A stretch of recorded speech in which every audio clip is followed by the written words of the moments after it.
Bezrat Hashem, le Zohar d'aujourd'hui, Parashat Shelach Lecha.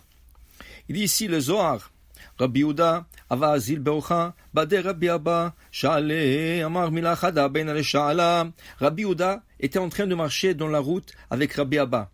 Il lui a dit, Rabbi Yehuda, Rabbi Abba, j'ai une question à te poser. Il dit, Kivan diada kutsha beichu des amin barnash le mechte kame, vel migzar ale mita, amay barale. Puisqu'Akadosh Baruch Hu sait que l'homme va fauter, et l'homme, il va décréter la mort sur lui. Alors pourquoi il l'a créé? Il savait qu'il va mourir. Parce que la Torah, elle existait 2000 ans avant que ce monde a été créé. Et dans la Torah, Ktivba, Beoraita, Adam ki yamut be'oel, Ish ki yamut, vayamot, vaychi ploni, vayamot. Et on voit dans la Torah, tel est né, tel est mort, tel est né, tel est mort. Et tout ça, ça a été déjà écrit dans la Torah avant que la Torah soit donnée, avant que le monde soit créé, 2000 ans. Alors, pourquoi faire créer l'homme? Alors, il dit ici, même celui qui peut étudier la Torah depuis le matin jusqu'au soir, sans cesse, il doit mourir. Et à plus forte raison, celui qui n'étudie pas de la Torah du tout, il doit mourir. Tout le monde c'est pareil. Alors il dit ici, puisque c'est comme ça, pourquoi Akadosh Baruch Hu avait besoin de créer l'homme qui va mourir? Il lui a répondu, Rabbi Abba, Amarle, Orchoy de Marach, Vegizre de Marach Malach le Mitrach Be'u. Pourquoi tu interviens et tu rentres dans des questions que appartient à Hachem? Il dit ici, Letlach Rishu Liminda. Il y a des choses que tu peux pas savoir. Il y a des choses que tu peux même pas interroger ou commencer à poser des questions. Dignizin ilahin, dousatim veganis. C'est quelque chose que Hachem peut savoir et c'est pas à nous à poser des questions. Comme il est écrit dans la Torah, Anistarot l'Adonai Elohenu, Vaniglot lanu banenu. Il y a des choses qui sont cachées et qui sont que pour Hachem. Vaniglot, il y a des choses qui sont voilées, ken? Dévoilé, et là, on peut savoir nous et nos enfants. Tachazé, mais viens voir, dit Rabbi Abba, let les rechou le bnei alma le marmini sitimin ou farachalon. On n'a pas le droit de parler de certaines choses qui sont cachées. Bar butsina kadisha Rabbi Shimon, qui est exception à cette règle, Rabbi Shimon Bar Yochai, qui pouvait demander, qui pouvait entrer dans ses secrets et comprendre ses secrets. Et Akadosh Baruch Hu est d'accord avec lui.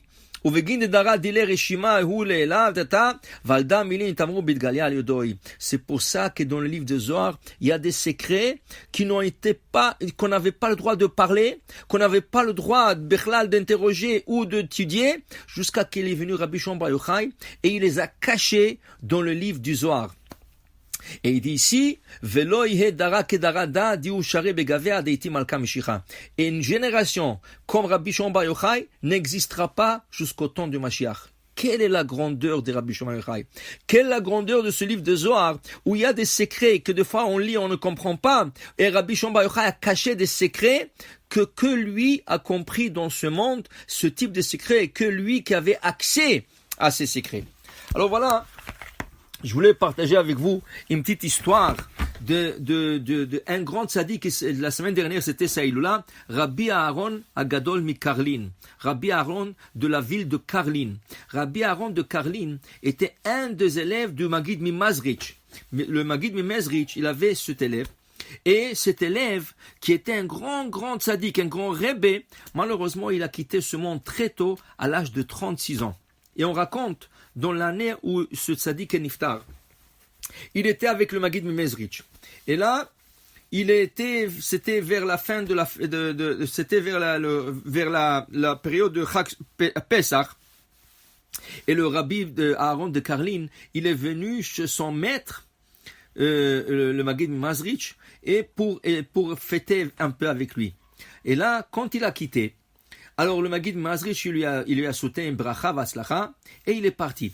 Dès qu'il est parti, le Maggid Mimezrich, il a envoyé un shaliach pour rappeler Rabbi Aaron qui retourne.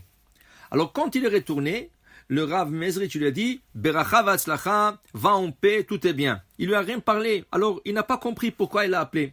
Et encore, il est parti et le Maggid Mimezrich l'a envoyé encore un shaliach pour lui dire retourne. il est retourné et le Maggid Mezrich lui dit Beracha v'atzlacha, continue et tout va bien. Il est parti et une troisième fois, le Maggid Mezrich envoie une troisième personne pour lui dire retourne. Il retourne et encore il lui dit Beracha v'atzlacha, tu peux partir, et il est parti.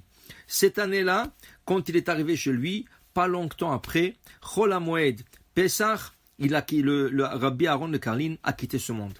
Les élèves qui étaient présents à Mezrich et ils ont vu le rabbin en train de renvoyer envoyer son élève Rabbi Aaron Karlin et ramener. Il a dit puisque tu savais qu'il doit quitter ce monde, pourquoi tu l'as pas gardé et il serait gardé en vie? Il a répondu on trouve dans la Torah. Et la Torah témoigne sur Moshe Rabbeinu. Bechol beti ne'eman hu. Moshe était un homme loyal. Quelle était la loyauté de Moshe envers Hachem? Dit le Maggid Mezrich, Moshe, il savait des secrets d'Hachem, mais ils n'ont jamais en parlé de ça. Il le savait, mais il ne disait pas. La même chose, il y a des tzadikim qu'Akadosh Baruch Hu leur dévoile des secrets, mais ils n'ont pas le droit de le répéter.